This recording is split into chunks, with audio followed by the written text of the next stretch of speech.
Hi, you guys. I have a big video for you this week, both big in terms of length and in terms of content.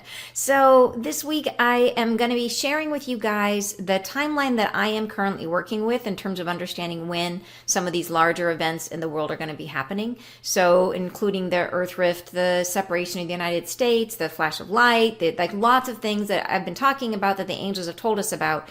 The angels have given us sequences of things, like this will happen in the middle of that, or this will happen after that, but they have not given us dates. But if I take those sequences and I combine them with astrology and prophetic dreams, both mine and dreams from other people, I have in my own mind kind of come up with a working timeline that has some level of accuracy maybe, and I'm going to share it with you guys today. So I'm going to share that. I also have a beautiful message from the angels, which is a reflection of, so you remember last week they told us watch out for a lot more energy coming to the planet, and then boom, immediately after that, 6 X-class flares this week, 3 of which are solar storms that are coming to the planet, 1 of which hits today. So boy, they were not joking when they said there was going to be an increased amount of light on the planet. So it is, yeah, we are definitely in the middle of it right now in terms of all these energies coming. So this week's message is telling us how they want us to work with it, telling us that and they're speaking right to you. They're speaking to the old souls. They're speaking to the light workers who've been working on themselves, saying that this is the shakedown cruise. That this is meant to show us. It's sort of like driving a car on a bumpy road. You hear all the loose bolts, and that is what we're doing. We're driving down the bumpy road, and we are meant to find and heal all those loose, jiggly parts of ourselves. So welcome back to my channel, you guys. I am so glad you are here. Thank you so much for sharing these messages with me. I really appreciate it. And for those of you who are new here, welcome. My name is Ann Tucker. I'm a trance channel. I channel from the angelic realm. And I do that by I go into a deep meditative state or trance, and from there I raise my awareness up as high as I can go. I go a little higher, I connect, and then messages and healing come through, and I share it here with you guys on YouTube. So as I said, today's message is a long one because I went off about the whole schedule thing and sharing all the details. And so this is that message. So I will share the channeling that I did. So I will do that first, and I'm going to timestamp everything so that you know where to find it. If you want to go to one section or another or skip a part, you can, because I think the whole message is pretty long. So this right here is the timestamp for when the channeled message starts. And that is the audio recording that you will hear the actual channeling, so you can be in it. Just allow yourself to just let those messages just flow over you, because there's a lot of frequencies in the messages that I'm sure you will feel and hopefully enjoy. The next timestamp, this timestamp is for when I will start talking about the events. And these are not in any way meant to create fear. The reason the angels share this stuff with us is so that we aren't caught flat-footed, so that when these events happen, we know that they are divinely guided. We know that they have the presence of the divine in them, that we will be okay. It is so that we don't panic. Is really what it's about. We need to stay in love in the presence of love, and we need to be feeling in love internally during all of this. And that's how we stay safe. That's how we stay mindful, right? That's how we grow through this experience. And I know that it's hard. You might say that it's hard to stay in love when you're experiencing something really traumatic or really fearful. And the angel's answer to that would be that we are going to be supported, that we're going to be surrounded by light, that there's lights coming. And the point of that is to shift us to a higher state of consciousness. From that higher state of consciousness, we are able to experience these events without fear. So that's the difference. We will be changed. That's why it will work. So there's a third timestamp, which is this one right here, and I should do it on this side over here, which is the timestamp for when I will break down the channeled message and go through it with you guys. And so a lot of times the angels, they're very poetic. They speak beautifully. Often there's multiple layers of meaning. So we do break it down and talk through it so that you have a better understanding of the depth and the richness of what they're trying to share with us. I also wanted to let you know if you would like to join me for Soul Convergence. It does start again on June 15th. I'll be sharing all the details with it with you. Next week, I should have everything ready. But just to mark it in your calendar, if you would like to be part of my deep healing program, Soul Convergence, that starts June 15th. All right, I hope you enjoy the message.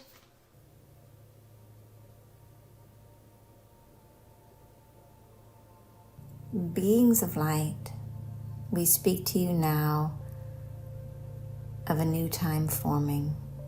We speak to you how and when and where you are expecting these changes now. We speak to you upon the distancing that separates you now between ourselves, what was, and what is on the horizon. There is unity within your heart now. There is an alliance between yourself, your many selves, and the call to transform your world. There is a secondary drive for transformation that comes from within.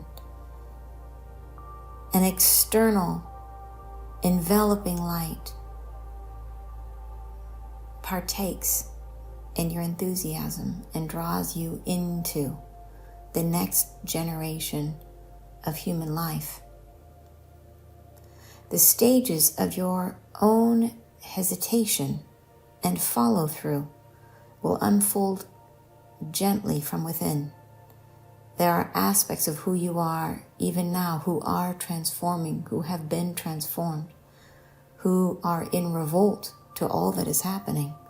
And the great diatribe from within confuses and calls to you and takes you down into yourself, enveloping you more fully in the journey of expectation.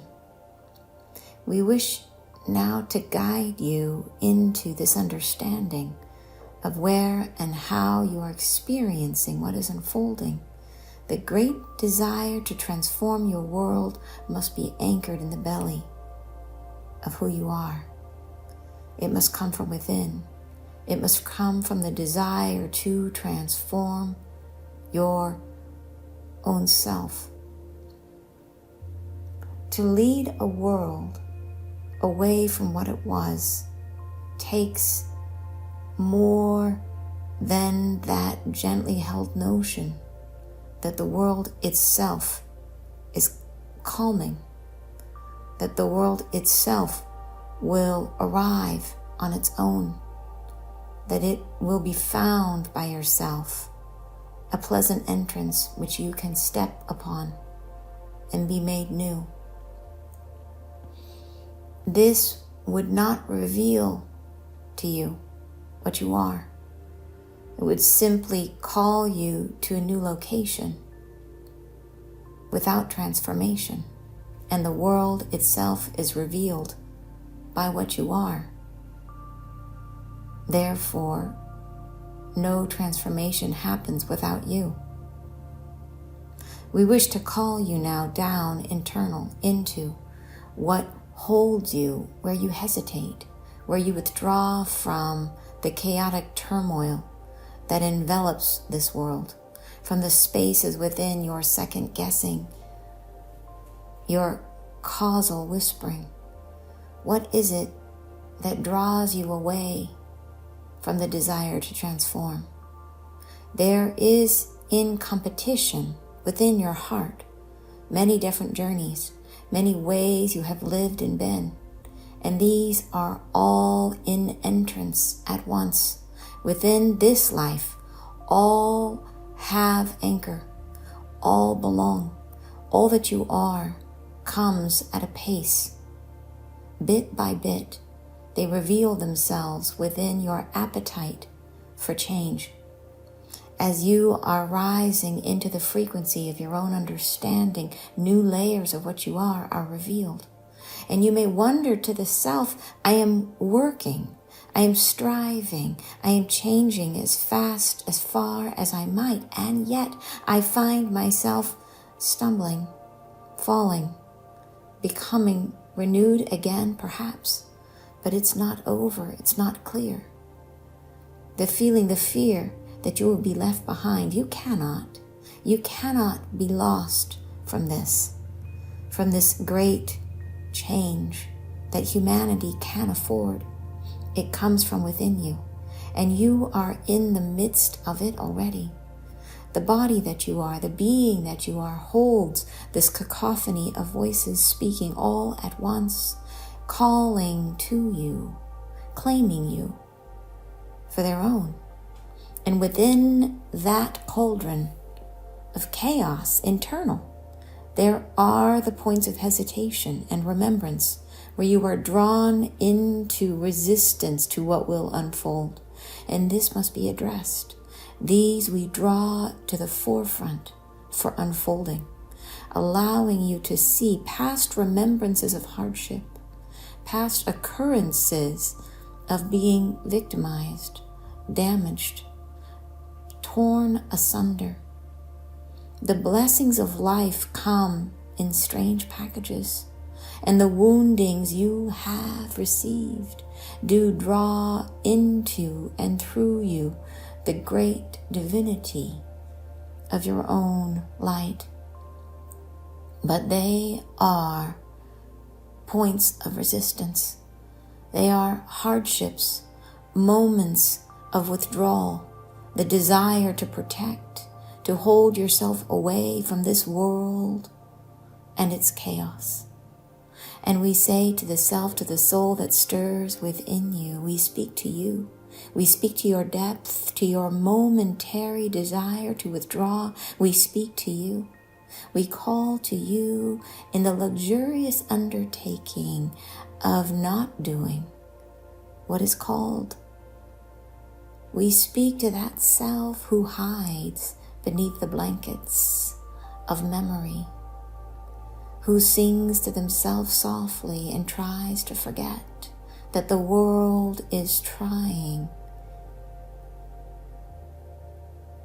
That self who would absolve this world of its own presence and make itself dissolve from this earth. We speak to you.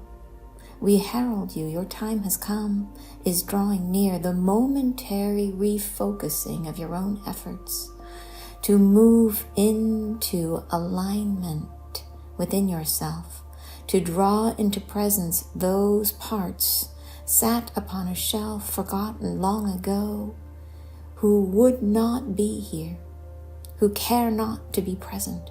We call to them, we bring them within you, we draw them to the center, and we say, bring your fire, your anxiety, bring your tremor, allow them to be felt, draw them to your center with calm, within serenity, allow them to rise to your perception and be alive. Perceive within you, not all is willing. Become aware there is resistance yet, and this must be brought forward. Sing to your soul the song of remembrance. I see you. I recognize within you.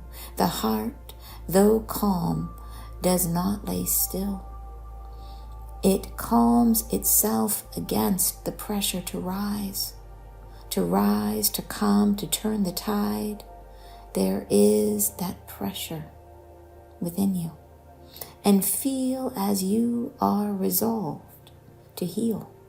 Feel that point of resistance without judgment, in serenity, in the calm focus of one who loves their soul, who speaks without jury, who speaks in loving presence. I am worthy. Be your heart, be your love, be your calm surrender to that point, innocuous though it may seem.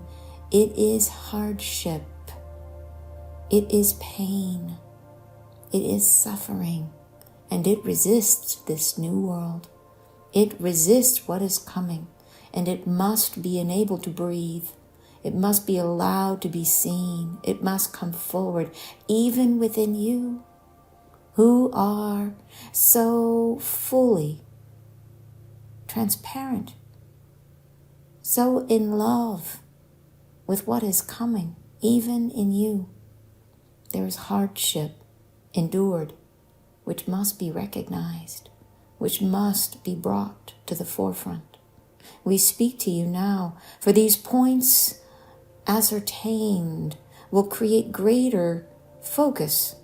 They generate energy increasingly within and around you.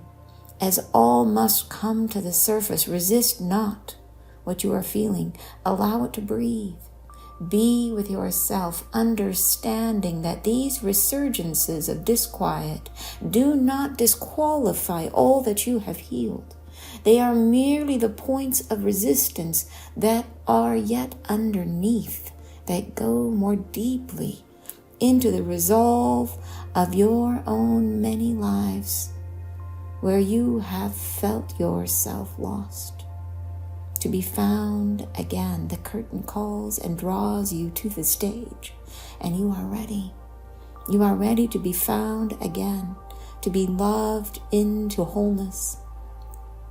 Yourself, your soul, you are guided, you are reverenced, you are loved. We bless you.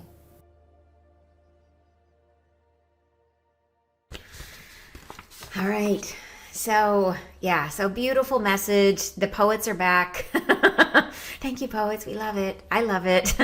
And they're telling us that really they're speaking to you, like that you've been working on yourself. You are on the path. You are psyched for this change in humanity. You want it. You think all parts of you, like I think we want it so much, we think all parts of us must be wanting it. And they're saying that's why they have to call our attention to it, is because we think we're there. And it's not that we think we're all healed, because we know that, right? We know we all have stuff to work on, but we think we're all in. I think I'm all in. And they're like, nope, you think you are, but you're not all in. And that's it. And they're saying, and they say here in this lower paragraph, they say this part right here really got my attention. They say, we speak to you now, for these points ascertained will create greater focus. They generate energy increasingly within and around you. So to me, what that says is, it's like, yeah, we have these little points. We have all these maybe past lives, past selves, these little bits of us, maybe even from this life, that are like, yeah, I don't really like pain. I don't really like chaos. I like to be safe in my home, and I kind of don't want to do this. There's a part of us somewhere inside that does that. And so that's the part they're speaking to. And they're saying that it is a little bit like under normal circumstances, we can do our thing, and those little parts are not that noticeable. They're sort of like bumps in the road that we would just drive over, that it's not like, it's such a minor thing compared to the big thing of who you are, that it doesn't really make much of a difference. But they're kind of saying, okay, now imagine that you're driving over that bumpy road a lot faster, like in a bigger car, that it's like your car that you're driving, it's like the energies are just more intense.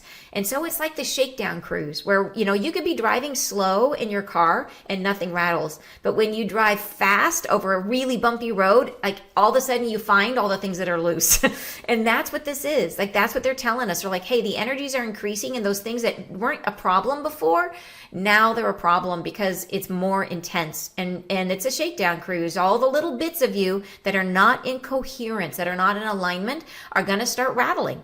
And so they're saying, number one, we're going to feel it. Like, we're going to feel, and that's what we're feeling with. Think about the energies that are coming with the solar flares. It is anxiety. It's high emotionality. It's all of our triggers coming up, right? And we think it's just an energy, but no, it's purposeful, right? It's here to show us that we have bits, that our car has little loose parts and we don't hear it. We're not aware until we hit the bumpy road, right? Until the energy increases. And then that's when you notice that your tailgate is rattling. You know what I mean? That the glove box is loose. That's when you hear it. So that's what they're telling us, is that they're saying use it as a time to try to be as coherent as we possibly can in our energy, to allow these up, to recognize that this is really of service for us, to use these moments to heal and to let these energies be seen, to let them come up. Yeah. And Mike says, I call those parts of me the dissenters. Ooh, good. That's a good one. That is, yeah, that speaks a lot of energy. You know what I mean? And Carrie says, yeah, not a fan of pain. I totally get that. And Sarah says, I really can't wait for what's to come, but it's hard letting go. I think you named it, Sarah. That is it. That we know what's on the other side, and we think we know, right? They've been telling us what's on the other side, and it sounds amazing. Like, how long have we all, like, every Miss America pageant person is like, I want world peace. And like, yeah, we want world peace to the point that it's like what do you call it when you hear it over and over and over and over and over and over again, right? Like that, we all want world peace. And here they're saying, you get world peace. And we're like, great, but what about, I still really want my, this one brand of chips that I like. Will those be available? Like, can I have world peace and the chips? And that's the thing. It's really hard for us to let go of all the stuff, of life as we've known it, of the convenience of life, of it's just, and we have to let stuff unravel, and that feels scary because we're letting go of a known and stepping into an unknown. And so we have to kind of deal with all those small parts of ourselves that want comfort, that want security, and there's layers and layers and layers. So yeah. And Patty's saying, my daughter and I have a bid on a house and property that would allow us to grow our own food, have our own chickens and horse. Please pray for us to have our bid accepted. Oh, how exciting, Patty. That is so awesome. I hope it works out for you. That would be so cool. Yeah, and Carrie says, I've been talking about convenience lately a lot. Yeah, it is a thing, and it's nice. Amazon one-day delivery is very nice. It is very convenient. And the world will change. But I think the thing that they've been telling us, why we should be okay with this, is they're saying that we are currently evaluating our world from our current level of consciousness and from our current state of being. And so in this world, having all those conveniences matter a lot. Like, we are very tied to our five senses. Our five senses tell us when we're comfortable, when we're uncomfortable, right? That's the information that we have. And in this new changed frequency, which we are working towards on our own through our own healing, and then we will get big boosts from these energies, such as the big flash of light that is meant to come, which is a solar type energy, right? An energy solar that they're saying is going to come, which is I believe might be 2026. So we can talk about that more, but I believe that might be coming in 2026. So and that's not from the angels. That's from a bunch of things, and we could talk about that more. But anyways, that light, those are gradually raising our frequency, and as our frequency goes up, we develop a sixth sense, and that sixth sense, the angel said, is way more powerful than our five senses. So it's a little bit like comparing your sense of sight to maybe the sense of touch. Like, sense of touch is really wonderful, and it's really helpful. Like when you're trying to find your way to the bathroom in the dark, sense of touch is really, really good. But it doesn't give you as much information. To touch a desk, it's like you kind of have to decode, like, what is that surface? Whereas your sense of sight gives you so much information, right? If all you had was touch, the world is not nearly as rich of a place in terms of information. If you have sight, it is layers. You can see way beyond your body. You can see all the way, 200 feet away, you can see, right? And you can see color, and there's so much richness to that compared to the sense of touch, which kind of gives you warm, cool, hard, soft, it's like not as much. And so the sixth sense will be like the difference between touch and sight. Sixth sense will be the difference between sight and sixth sense is like a kabillion fold. It's like 10-fold, 20-fold, 100-fold more than that difference, right? It will be so much more information that it's not that we lose our five senses. It's that they are so less rich that they just become less important to us. That we get so much more data from our sixth sense that it becomes the primary way that we navigate our planet. And that new sense is about feeling each other and sensing each other and connecting to one another in deep and meaningful ways.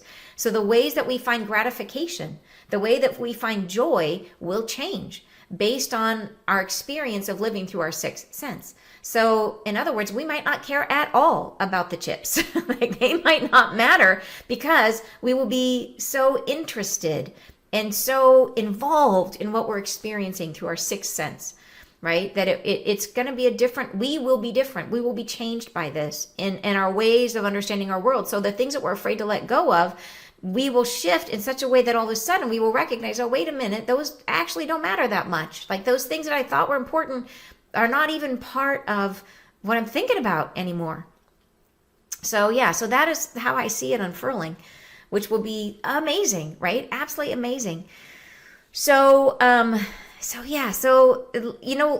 let's go into the breakdown of the message. But before we do, let's just talk about this idea of the timeline now. Like there's no time like the present to talk about the timeline. Let's talk about this now, because I feel like there's a lot of you who really, really want to know, and I don't have specific dates, because as you know, the angels don't usually give us dates, but they have given us sequences. They've told us this happens before that, or this happens in the middle of that. So if you guys don't want to hear this or talk about this part of it, I would suggest maybe go look at something, go get a drink of water for the next 5 minutes, and then come back. So because I'll talk about this briefly, because I think it's going to be really, really helpful for you guys.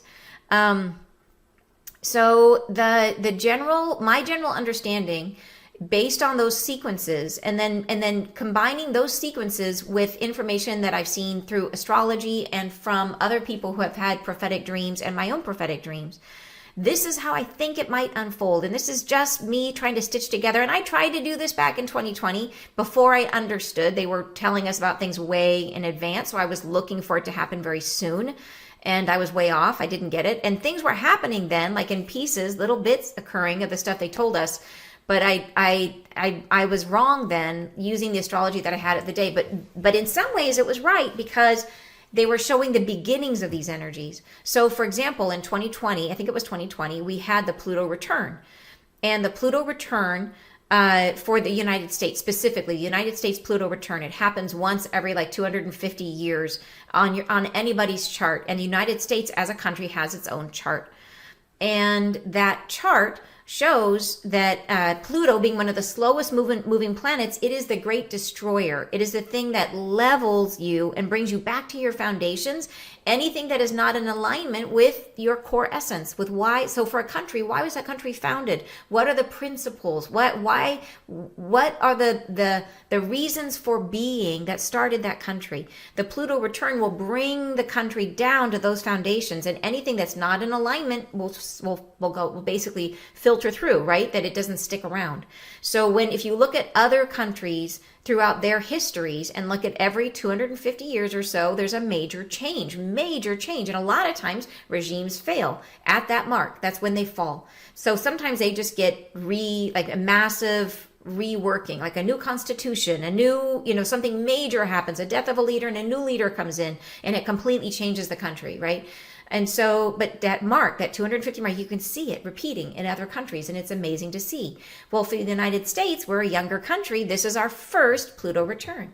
And it will be it started in 2020. And I assume, because it was then, that it would be like the energy of that would affect us in 2020. Well, no, I think it actually, it's a 7-year cycle. And I think we're coming into a peak of it at the end of this year, 2024. And looking at everything else that's happening, and given some of the messages that I've gotten from the angels, specifically around the election, that I don't believe anybody is going to be elected. I think that, and that's me thinking, but what the angels said specifically a long time ago, like maybe 3 years ago, 4 years ago, they said that there would be a leader who dies. And that would then send the country into craziness, basically, and it creates a separation of the United States, that we're no longer able to come to agreement. And they said it is not civil war, which I was so grateful to hear, that there would be skirmishes, but that it would be a peaceful it would be an agreed upon, almost like people just stop following the rules of the federal government. It's like a withdrawal from like a secession from the federal government by the states. And then it's like new states, new groupings of, like sort of, I don't know what you would call it, come together, right? So the different states cooperate in new ways with each other, I think. But the main thing the angel said is that it would be this, and it would and so it was like around a specific leader, and the specific leader, the one thing they used to describe the leader was, they said, his disenfranchised followers. And so you could say that would be either candidate, but I do think about those specific candidate or the specific followers who felt that they did not win the election, that the election was stolen, is what makes me think of. But that's me. Use your own discernment. I just share with you what they said and you use your own discernment. But net, it is possible that there is a major disruption at the election, that nobody is elected, and that then leads to or that neither of them is elected, and that leads to a major crisis in the government, and the U.S. begins its separation. So then, if that happens this fall, and just talking timeline, that would have definitely not a great effect on the U.S. economy, but the angel said that the dollar is still a thing, that the U.S. dollar is still being used at that point. They did say in the future there would be a currency that would be universally agreed upon, and then that would be helpful because it would allow us to share our work in all different countries. There wouldn't be this exchange rate that makes it really, really hard for people in other countries to work with you if you are in service. So in any case, that's a whole nother subject. And I think that comes further down the road. I don't know. They didn't give me any sense of timing. They just randomly talked about it one day. So, but anyway, so the U.S., if it has this period of falling apart, that then opens the door for China to invade Taiwan. And there was another message that I got from the angels one time when my son was asking questions. And they said China invades Taiwan, and that was the energy of that started when Nancy Pelosi visited Taiwan. That kicked off an astrological cycle. So all these things have been building for a long time. And it's like the energy starts like a seed and then it blooms several years later. So that's where we are. So there was this fated moment when Nancy Pelosi went to Taiwan and it really ticked off China. And then we had all those war demonstrations, if you remember, around Taiwan. That was the seed of the energy. And then it comes to fruition with this election season, with and not specific, but anyways, once the U.S. no longer has its eye on the world. Like once we are in a place of being, as the angels originally said, we would be our hegemony. At the time I had to look up the word. I have now learned it. They said that the U.S. loses its hegemony, and that happened really with this beginning of the loss of the petrodollar, when the U.S. put sanctions on Russia and made it so that Russia could not you receive or send money using the SWIFT banking system in Europe. When that happened, that was where sanctions that were put on Russia when it invaded Ukraine. Before that, all gas sales, all the sales of all gas were done in U.S. dollars, and that was through an agreement between the U.S. and Saudi Arabia. But when we made it not possible for them to access money through SWIFT, which the angels told us was going to happen, they said that there would be no payment processing, and they told us specifically that, and then they said there would be the loss of hegemony, the loss of power in the world. Those two are connected.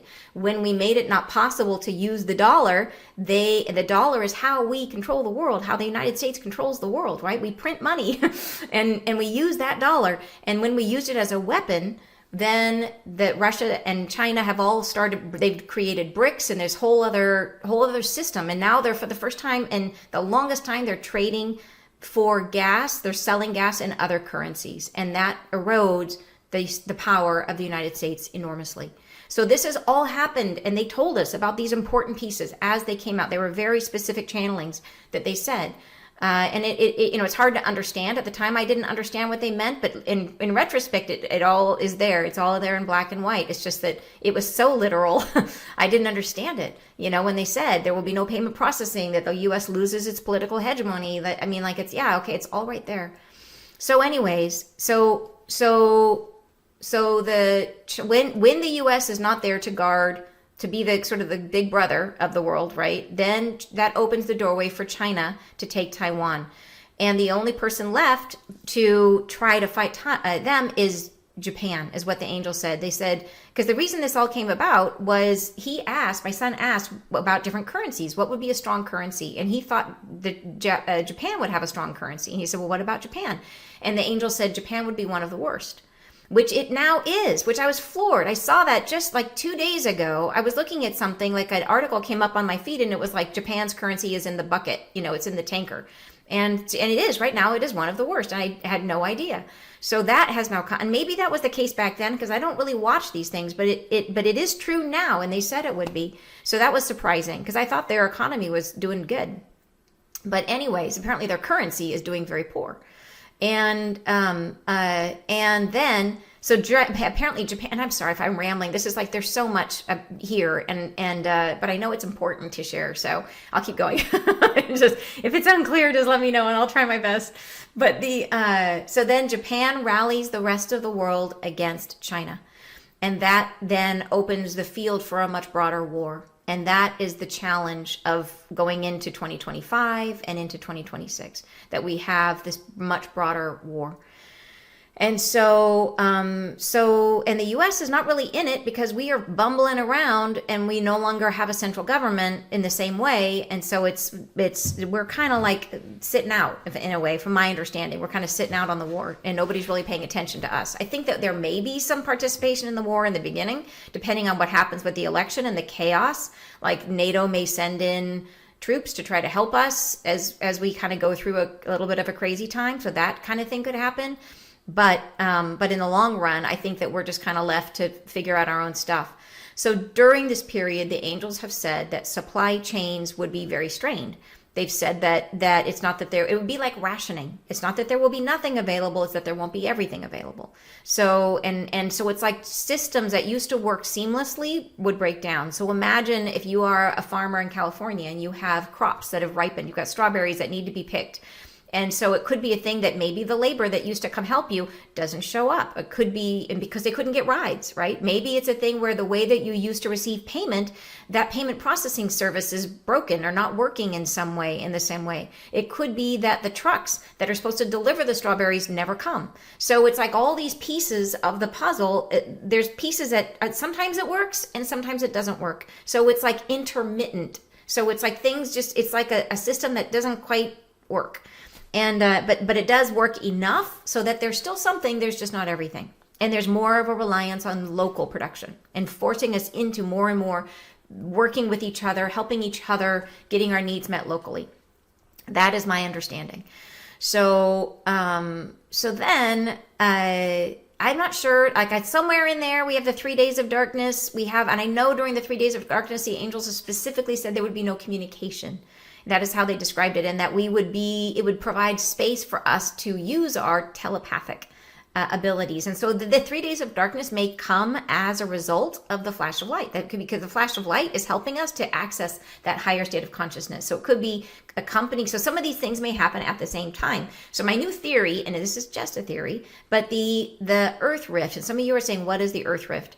It was one of the first things when I started trans-channeling, was one of the first things the angels told me about. And they called it an Earth Rift. It's supposed to happen in or near the Indian Ocean, on the Indian line, which I understand that there are fault lines. There's a ridge that goes right down the center of the Indian Ocean. It looks like a little mountains underneath the water. And so if you look at it on a map, you can see it there.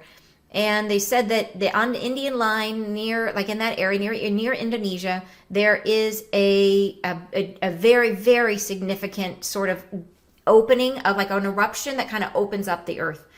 And it could even be shifting of plates. I'm not sure, but those types of earth changes can be caused by solar activity, the energies that hits the earth. So it could be that the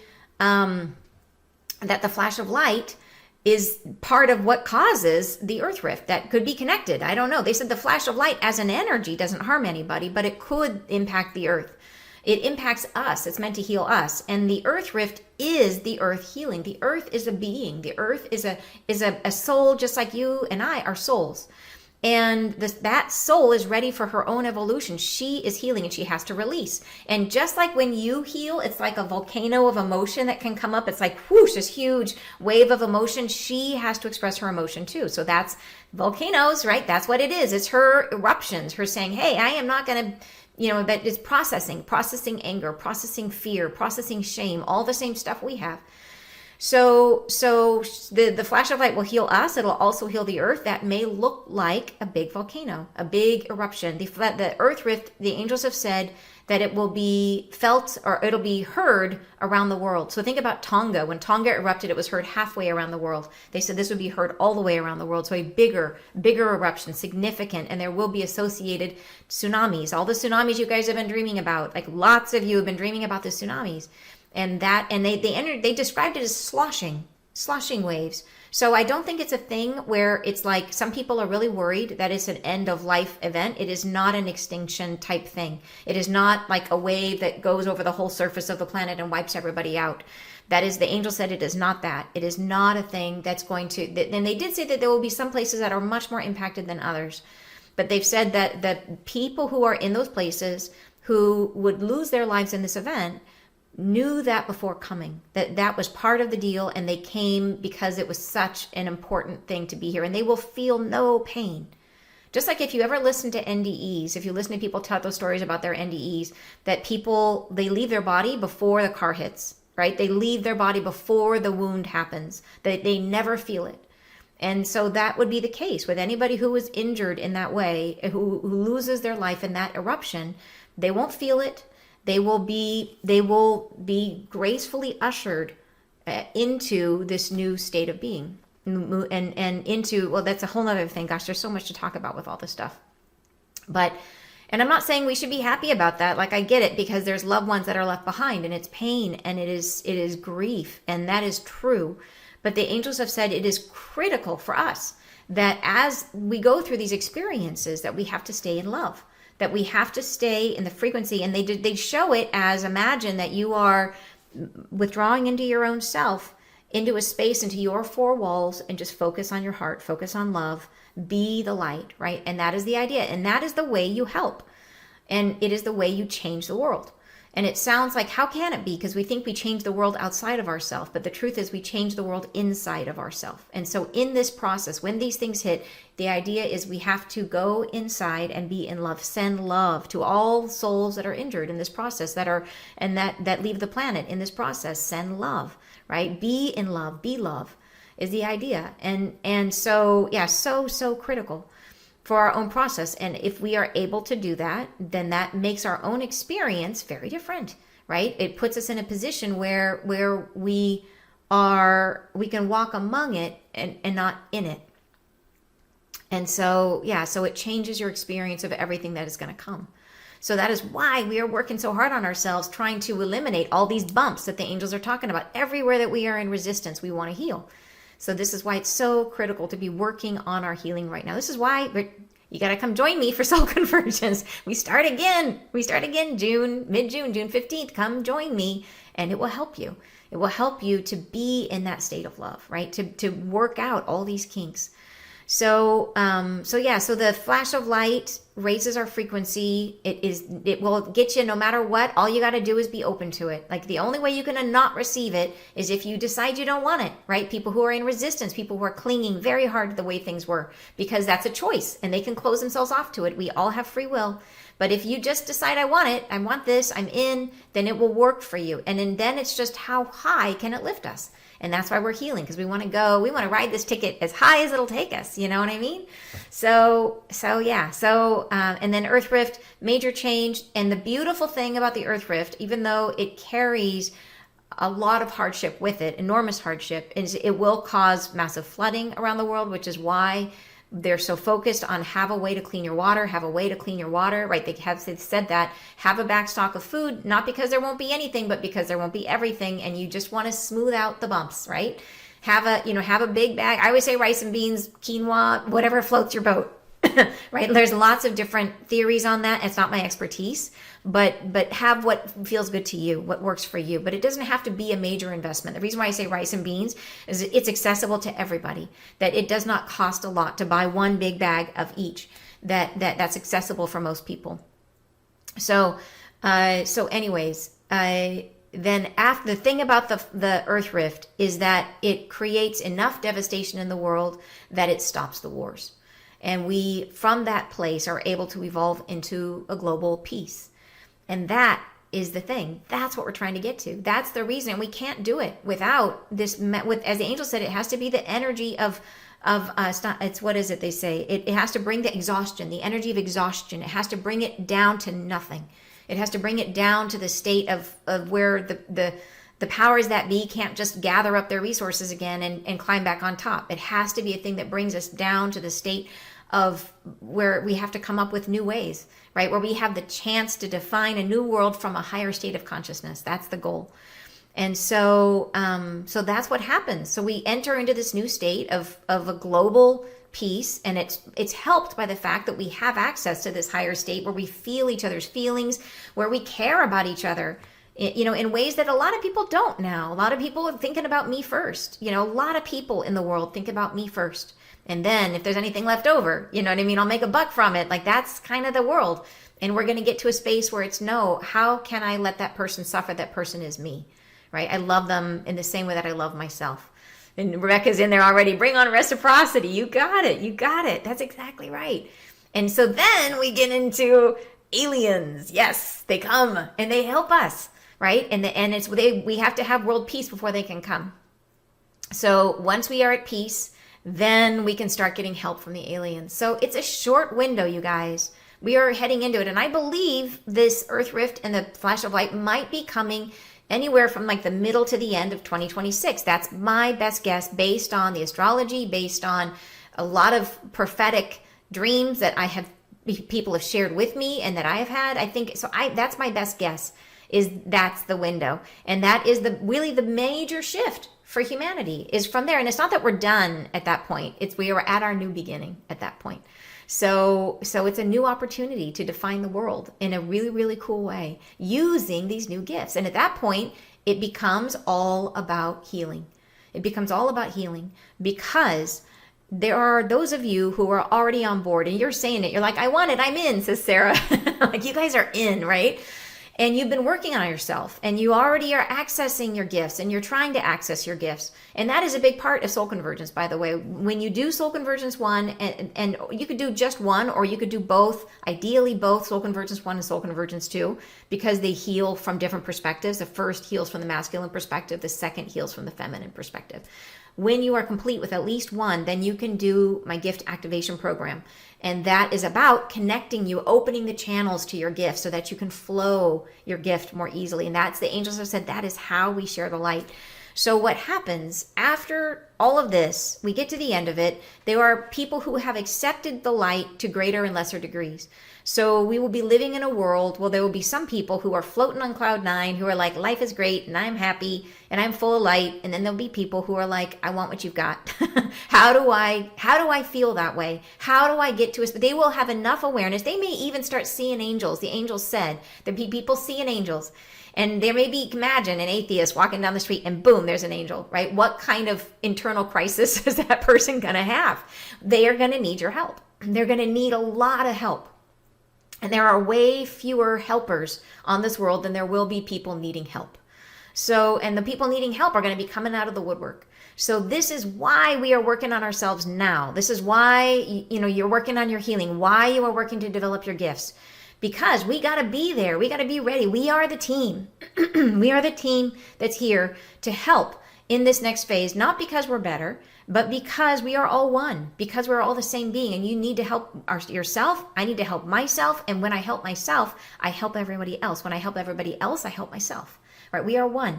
So it is really that is what's next. The next is us coming out in a big way, as much as we can, with our willingness to share what we have learned, how we've gotten to where we've gotten, right? How we've increased our frequency, and and trying to help others heal, because there will be higher energies. Healing will be easier. It's been really, really interesting. I've had a lot of stuff coming up recently about hands-on healing that I think it will be increasingly an important modality. And I'm not sure why, but I know I've been dreaming about it. I've had another friend who's been dreaming about it. I think it's going to be increasingly an important modality. So anyways, that's my understanding. I wasn't planning on going into all that this morning, but there we are. Well, no time like the present. When you feel it, you got to do it. So I think that it might be how it all happens, and the sequence, and it fits. The angels have said that here's the sequence specifically, because this is me putting things together. And when they tell me things, it happens. Like, what they say is true. My assumptions are not always true. Like, I am the human in the middle making my best guesses. But what the angels say, if I look at their words literally, what they say happens. So the part where they said about the sequence is, they said the flash of light happens in the middle of everything else. It happens in the middle of the ruckus. So to me, that says, Earth rift, war, like everything happens and boom. So to me, that makes sense, right? So, so the next piece of it, what else have they said in terms of timing? I kind of told you the sequence of how they described what happens with Japan and Taiwan. That was kind of a sequence of events. What else? I can't remember. Anyways, that's kind of it. So let me see what you guys are saying. I know you guys are going to have great stuff to add to this conversation. Yeah, and you're saying, and the big thing I want to make sure as we're talking about this is not at all to create fear. This is about not being caught off guard, not being caught flat-footed. The angels want you to know generally what's happening, so that when it happens, you recognize this is all being led, this is all being guided. The angels have their fingers in every single part of this, and that the point of this is to unwind the things that are holding us in low frequency, to unwind the systems, the patterns, the habits that are keeping us from being this higher version of humanity. And it has to happen, and it's not a super gentle process, but there's no other way to free us. We have to tear down the stuff that's keeping us in place. So it is that idea of hold as much light as you possibly can. The light will be here to support us at the same time as the devastation. The two come together. So we will be supported through this whole thing, and the light is how we feel. So we won't feel this as fear. The light will help us with our fear. It will guide us through and out of our fear. All we got to do is open to the light, open to the love, right? And it will guide us through. So yeah. So, and there's a lot of people who worry about, like, what about the children, or what about, the other members of our family? There's nothing about this that it's not like where you hear a lot, like in different belief systems, that there's like a moment where, like a rapture moment, where people are like evaporated from one world and like carried to another place. And that's not how this happens. This is where you could be living in your same house with your same family, and within your family there may be some people are all going to absorb varying degrees of light. And what will change is that now they might see your light. And so they might be more open to learning about how you got that light, right? They might be open to learning about their own healing, and that's what changes. They may even see, like I said, they may see angels. So that's the change. So it's not like you're taken from your family, or the children are taken from you. Nothing like that would happen. No, it's not that. It is that within any community, there will be those people who are more receptive and those who are less receptive. It's a gradient. It's a scale, right? So, and we all have room to improve all the time. So we will all still be working on ourselves. Yeah. But as the world changes, we move into a dharmic state of being, which is so exciting, you guys. It's incredible. And we're so close. If this really happens in this time frame, we are so close. And it is incredible to think about what that will be like, where we will no longer be connected to our karma. This will no longer be a karmic school for us. It will be for those who are open to the light, who are moving into this consciousness. The more we accept the light, accept the consciousness, and we will be super supported to do it, the more that we are freed from our karma and we step into a dharmic way of living. And what that means is that rather than expressing what's in us, the pain, the wounding, rather than projecting it into our world and experiencing pain and wounding, instead of doing that, which is what we've been doing, we are now working. It is as though we are riding through life on the edge of a wave, and the world comes up to meet us, and we are so present, so conscious through this sixth sense, through this higher perception, that we are able to create in our world in a moment, to respond to things as they happen, to change our world like it's as it occurs. So totally different way of being, like hyperconscious is the best way I could describe it. Hyperconscious. Like right now, we tend to see the world, and then we go back and reflect and think about it and talk about it to ourselves, and we replay moments, and we're in this loop of spinning about, why did I say that? I should have said this, whatever. It won't be that. All of our choices are made in the moment. We're right on the wave, right there. Hyper conscious. Yeah. Yeah, okay. Boy. But yeah, it will be amazing, you guys. It will be amazing to be in a space where what we perceive when we see another person is the depth of their soul. Like we see them for the beauty that they have, and we reflect that back to them, Like how amazing it will be to live in that world. And then our biggest concern will be, how do we create? It's going to be about manifesting. It's going to be about being creators on earth, learning to explore ourselves as divine creators in this density, in this world. It will be so incredibly cool. It really will. And we just have to get there. So yeah, I know I'm talking about some of those hard things, but we will be supported through it. We really will. And I know that it's hard to imagine that fear will go away, but we will be helped through our fear. We won't be the same. We will be different. Yeah. So, okay. All right. And then let me see what you guys are saying. Elizabeth says, Rick Levine and Street Judd, both astrologers, agree that none of the two presidential candidates will be elected. Fascinating, Elizabeth. Yeah, see, I'm hearing that more and more. Yeah, so there you go. Thank you for that confirmation. That's so interesting. Becky says, wave of light by mid-November, elections 1st of November. Yeah, and the wave, so no, the wave of light, so then that was when they said mid-November. They were, I think you're referring to last week's message. And I don't believe they were saying that there was going to be a specific wave of light by mid-November. I think the flash of light, the big light, is coming next in 2026. I think we're in a period of elevated light between now and mid-November, I think is what they're referring to. So there's a period that we're going through, and there will be peaks during that period. So that's what they were talking about last week, peaks during but it's a whole period during which we will have a lot of elevated light, just like the minute they said it, the very next week, 6 solar X flares, right? So like they know what they're talking about. Yeah, they called it, right? And now here we are, 6 X last flares, and one of them hitting today. So the solar storms are what matter, and we have 3 solar storms coming that are significant. Yeah, so between today, May 10th, and then through the 12th. So, and then Rodney says, unless I'm mistaken, there are 3 major candidates. Yeah, Kennedy. So this, yeah, I saw that, Rodney. So Kennedy could be a player too. I don't know. Interesting, says Carrie. Yeah, Mary says, I'm all ears. Very interesting. Yes, scary days ahead. Yeah, and I'm sorry. I really don't mean to make this frightening at all. But just understand that it is like the fear that we might feel, we will be guided through that fear, and we will be aided by the light that's coming to us. It will help us to stay in love. So if you're like, I don't know how I can stay in love when all I feel is fear, you will be supported, right? You will be supported. So know that. Kim says, we got to practice run with the pandemic. We need to remember those lessons. So true, Kim. Thank you for that. I so agree.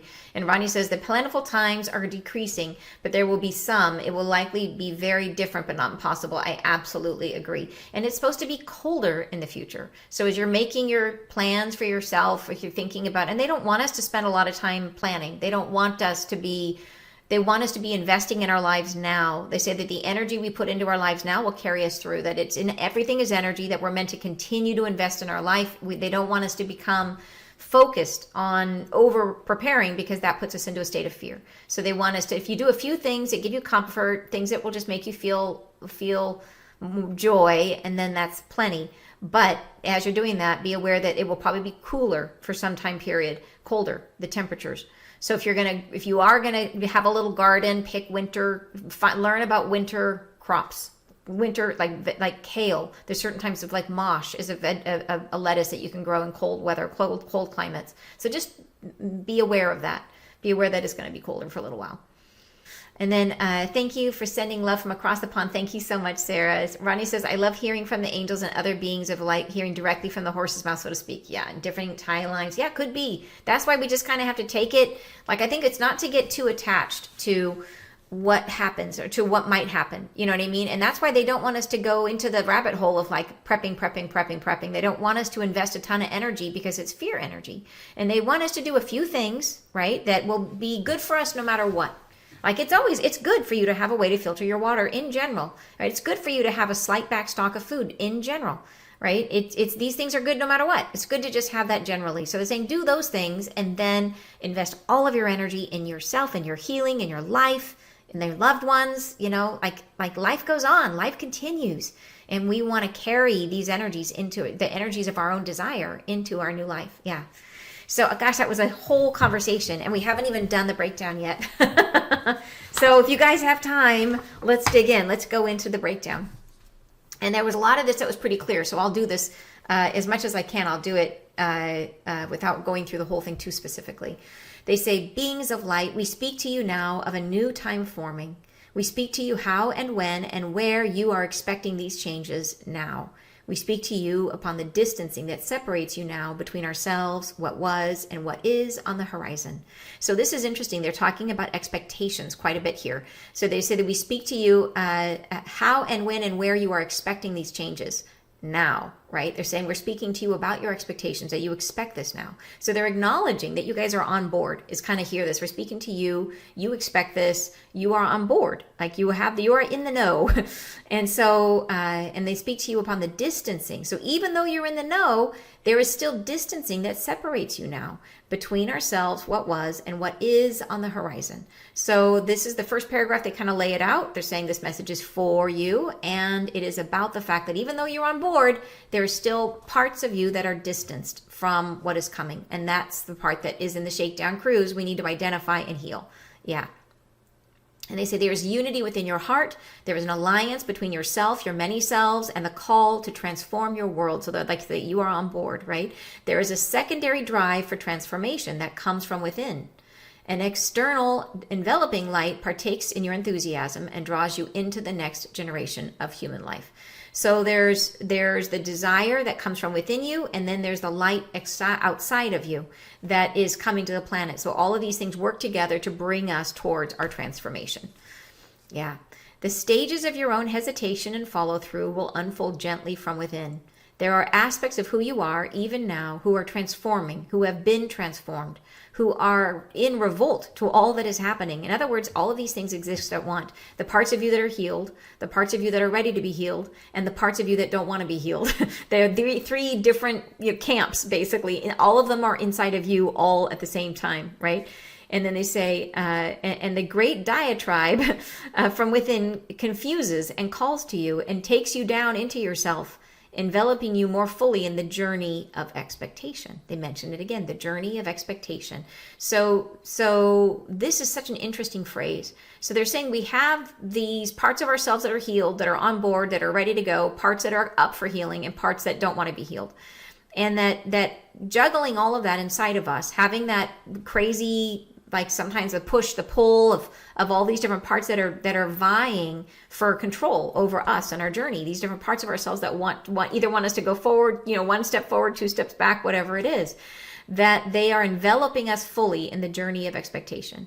So expectation, what they're saying here is that expectation is a flawed thing, that our expectations mislead us. That the journey of expectation is a journey which, it's like they always say, there is no plan that survives contact with reality. Like that's like one of the jokes in business planning. Whatever your business plan is, it won't survive contact with reality, because our expectations are based on the past. Our expectations are based on things that we have learned when we were our old self. We learned things based on the world the way it used to be, and those form our expectations, and we're trying to apply that to a new world in a new self, right? And so those expectations are inherently flawed. They're out of date. They're instantly out of date. So expectations often don't come the way that you expect them to. And so they're saying that having this confusion inside of us between those parts of us that are ready, that are not ready, that are in between somewhere, it envelops us in the journey of expectation, which is basically meaning that we are confused. In short, right, like the Cliff Notes, we're confused is what they're saying. Yeah, and that what we expect might not be what happens. So then they go on to say, we wish now to guide you into this understanding of where and how you are experiencing what is unfolding. The great desire to transform your world must be anchored in the belly of who you are. It must come from within. It must come from the desire to transform your own self. And then I love this next paragraph. It's so beautiful. They say, to lead a world away from what it takes, let me start again. To lead a world away from what it takes more than gently. Oh, sorry. It's just like hard to read. Let me read it again. To lead a world away from what it was takes more than that gently held notion that the world itself is calming, that the world itself will arrive on its own, that it will be found by yourself, a pleasant entrance which you can step upon and be made new. This would not reveal to you what you are. It would simply call you to a new location without transformation. I love that visual of expectation that we understand the world is changing, and there's some part of us that thinks, wouldn't it be nice, the world will change and all I have to do is step onto that new world and I will be changed. And they're saying, nope, you can step onto the new world, but you are you and you will still be you. So they're basically saying we cannot abdicate responsibility for our own healing, that we have to go through our process.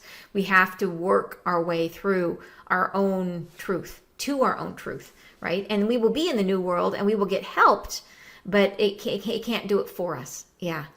And then they say, the world itself is revealed by what you are. Therefore, no transformation happens without you. Yeah. All right. We wish to call you now down internal into what holds you, where you hesitate, where you withdraw from the chaotic turmoil that envelops this world, from the spaces within your second guessing, your causal whispering. What is it that draws you away from the desire to transform? And causal whispering is like what causes you to withdraw from the transformation?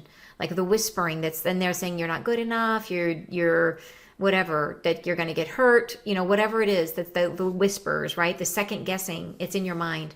So what draws you away? And they're wanting to bring us down into that, to discover that about ourselves. What is that? Because it's hard for us to see. The higher you go, the more you heal, the harder it is to find these little points of resistance. They're just fewer and far between. They go on to say, there is in competition within your heart many different journeys, many ways you have lived and been, and these are all in entrance at once. Within this life, all have anchor. So this is what they've been telling us, that in this life is unique. From all the other lives you've lived, this life is unique because in this life, we have access to all of our past lives, right? That we get to heal all of as many lives as we want to, that all of them have anchor into this life. And that was not true. In the past, we would just bring forward those specific lives that we thought were relevant to the life. We bring forward that, those specific energies. This life, all bets are on, that we can bring forward everything. All have anchor, all belong. All that you are comes at a pace. Bit by bit, they reveal themselves within your appetite for change. As you are rising into the frequency of your own understanding, new layers of what you are revealed. And I like here they specify within your appetite for change. So we are always in control. We are always the ones who decide. Like we heal ourselves. Like we frequently need help. We frequently have facilitation to heal, but it is our choice that makes the difference. We are the ones who do the letting go at the end of the day.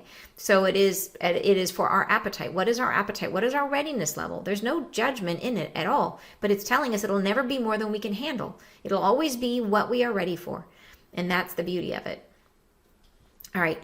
And you wonder to the self, am I working? Or I am working, I am striving, I am changing as far as I might, and yet I find myself stumbling, falling, becoming renewed again, perhaps.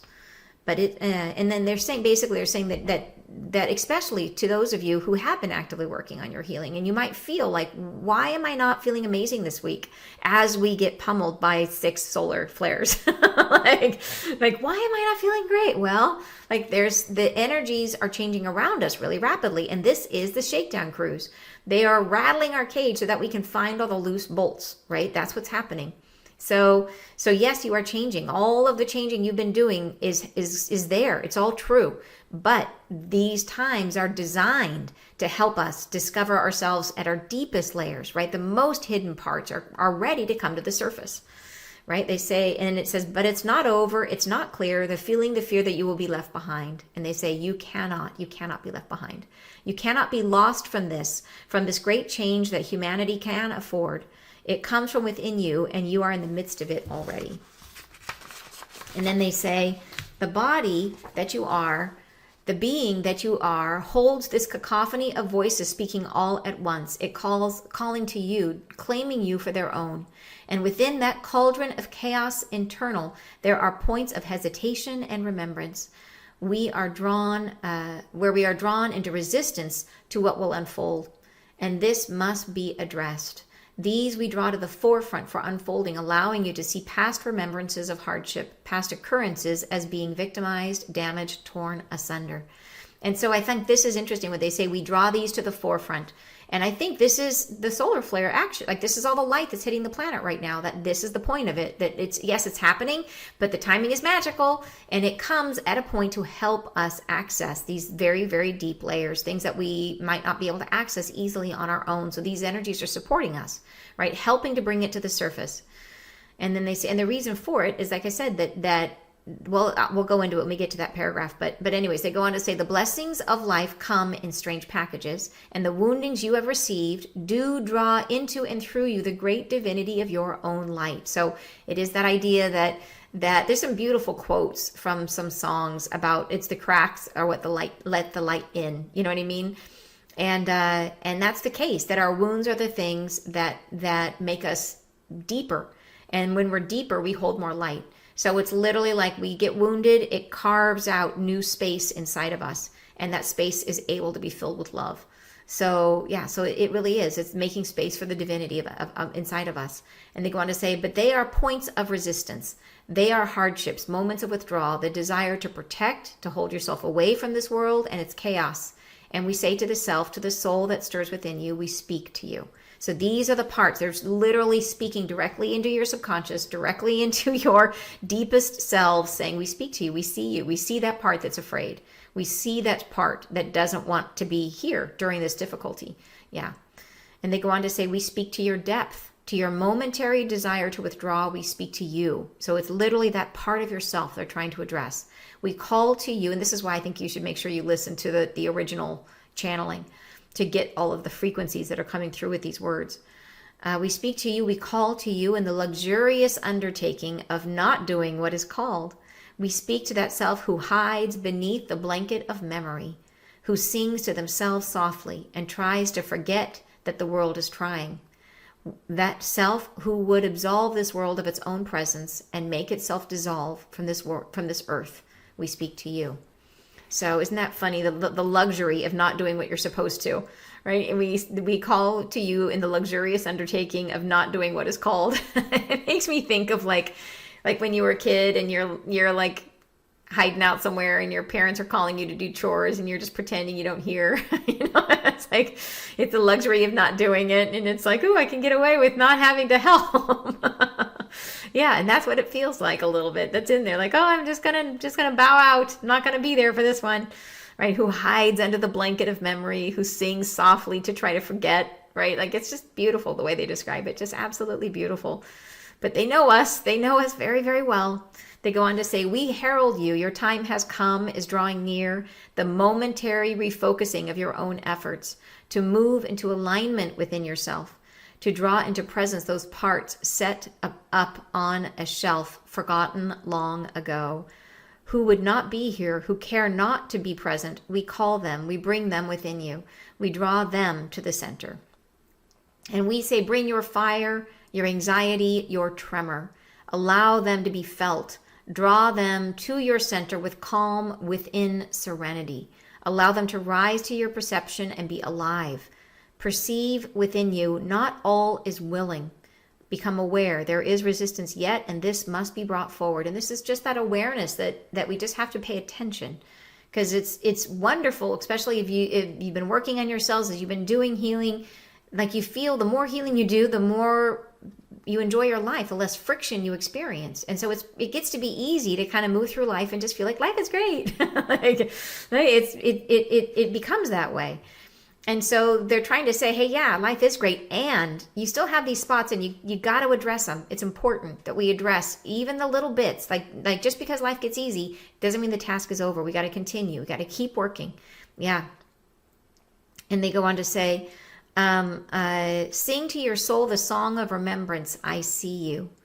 I recognize within you the heart, though calm does not lay still. It calms itself against the pressure to rise, to come, to turn the tide. There is that pressure within you. And feel as you are resolved to heal. Feel that point of resistance without judgment, in serenity, in the calm focus of one who loves their soul, who speaks without jury, who speaks in loving presence. I am worthy.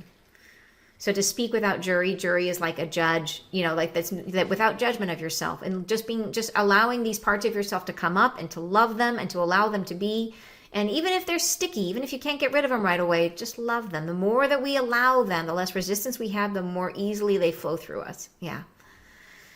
Next paragraph, they say, be your heart, be your love, be your calm, surrender to that point, surrendering to that point of friction that we have inside of us. So it's really about so if you have an illness, surrender to it. Love it because it's there. And it's the more we fight, it's a little bit like a rock in a river. You know what I mean? The rock is fighting the river. And it creates all this chaos and all this water and rapids, and because it's fighting. And if the rock would just mellow and float down the river, it would be peaceful. It'd be easy. And it doesn't mean that you need to give up. That doesn't mean that you need to let the disease rule you. Or let an illness rule you. An illness is just a manifestation of an energy. It's a manifestation of a wound, of a belief.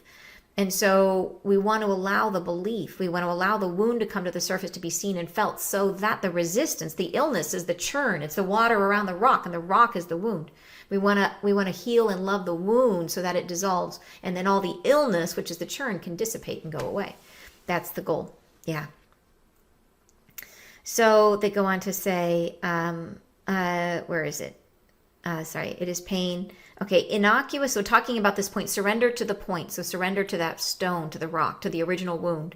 Innocuous though it may seem, it is hardship, it is pain, it is suffering. And it resists this new world. It resists what is coming, and it must be enabled to breathe.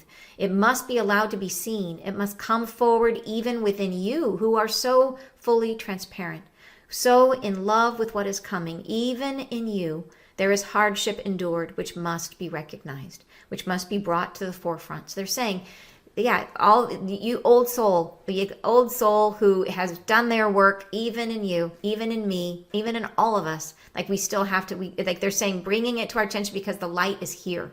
The energy is here to be worked with. So they're be aware, bring it to the surface now. And then this next paragraph really answers it, because they say, we speak to you now. For these points ascertained will create greater focus. They generate energy increasingly within and around you. So think about that. They generate energy within and around you. Think of the rock in the river and the energy that's churning, the rapids increasing. So think about what happens in the summer when the level of the river goes down and there's a lot less rapids, right? There's just not as much flow, not as much water. And so there's a lot less agitation in the water. And that rock can be there, and the water just kind of flows around it, and it's not a problem. But as the spring rains come and the flow of the water increases, then it flows around that rock with much more force, and you get way higher rapids. You get crazy rapids, right? And that's what they're talking about here. They're saying that these wounds, which normally would be no problem, right now the flow of life is going to be fast, and they will create chaos in your life. They will create anxiety. They will create emotionality. They will create chaos. So it is heal it, because it is, they speak to you now. These times it's higher light, more light on the planet is the flow of the river. It's more and more light. So they're saying that it is a great time to focus on this, and we need to, because we are creating from those wounds. And there's more energy around those wounds because there's more flow. Yeah, so there's more chaos. It's just like if you look at the world and the poly-chaos that's happening, that there's so much chaos in the world, it's because of this. There's more and more flow of light. It's hitting more and more wounds. It's creating more and more rapids. So we got to heal our own rocks. Yeah. So then they say, all must come to the surface. Resist not what you are feeling. Allow it to breathe. Be with yourself, understanding that these resurgences of disquiet do not disqualify all that you have healed. They are merely the points of resistance that are yet underneath, that go more deeply into the resolve of your own many lives where you have felt yourself lost. To be found again, the curtain calls and draws you to the stage, and you are ready. You are ready to be found again, to be loved into wholeness. Yourself, your soul, you are guided, you are reverenced, you are loved. We bless you. And I love that the curtain calls and you are draws you to the stage. And what I love about that is that you think about being on the stage, it's like it's action time, right? All eyes are on you, all lights are on you. When you're on the stage, you're in the limelight, right? The lights are coming and you are on the stage getting hit by the light. And what I love about they say is the curtain calls. So a curtain call is usually what happens after a performance, and then you're brought back out onto the stage again. So what they're saying is this is a remembering yourself. This is a second performance. This is, you know, you are you. And they're saying just come back out for the curtain call to be you in the limelight, right? Just beautiful, beautiful, beautiful. I love them. They are awesome. So, all right, let's see here. So what are you guys saying? Let me just scroll down a little bit more. All right, just tuning in now and watching from the beginning. So thankful. Thank you so much, Jane. I appreciate that. Okay, you guys, beautiful. I know this was a long one. We covered a lot. So thank you so much for sticking with me. I really appreciate it. It's been awesome to share this with you guys. And yeah, so I'll be back next week, next Friday with another message for you. I'm sending you guys tons of love. Watch out for the energies. Let's work with ourselves. And like I said, I'll be getting you more information for that June 15th start for soul convergence if you haven't done it yet. If you've only done one soul convergence, you can do the other. So the session 1, which is the masculine energy, is starting June 15th, and then it will lead into, and you can join if you want to, the second round, which is feminine, which will start 11 weeks after that. Yeah, I can count forward, but I have it down somewhere. But I'll fill you guys in on the details. Probably next week I'll have everything ready for you. Have a great weekend, and I'll see you later. Bye, you guys.